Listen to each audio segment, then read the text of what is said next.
Hi hello buddies, నేను మీ Telugu biker nine. Jailer లెవెల్లో scent కొట్టి కాకినాడ నుంచి పందలపాక నుంచి కోరుకొండ ఫ్యామిలీతో ఫంక్షన్కి బయలుదేరడం అయితే జరిగింది.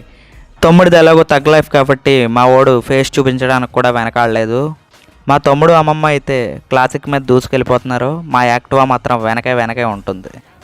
న్యాచురల్ బెవరేజెస్ సిప్ చేద్దామని రాజానగరం హైవేలో ఆగాం. నేనైతే షాప్కి షుగర్కి రెండింటికి దూరంగా నుంచున్నాను. బ్యాక్గ్రౌండ్లో RRR లారీ వెళ్ళింది. మేము మళ్ళీ ప్రయాణం అయితే కొనసాగించాం. మేము కోరుకొండ ఒక అరగంటలో రీచ్ అయిపోయాం. ఇదే మన కోరుకొండలో ఫేమస్ ఎవరంటే శ్రీ లక్ష్మీ నరసింహస్వామి. ఆయన కొండ మెట్ల నిండా దీపాలు అయితే పెట్టారు. చాలా బాగుంది వ్యూ. పగలు షూట్ చేయడానికి ట్రై చేస్తాను. ఇక్కడైతే యాంబియన్స్ అదిరింది, చలి కూడా ఎరగేసింది. మొత్తం మీద నైట్ పడుకుని పొద్దున్న లెగిసేటప్పటికి మంచి వ్యూ అయితే ఆనింది.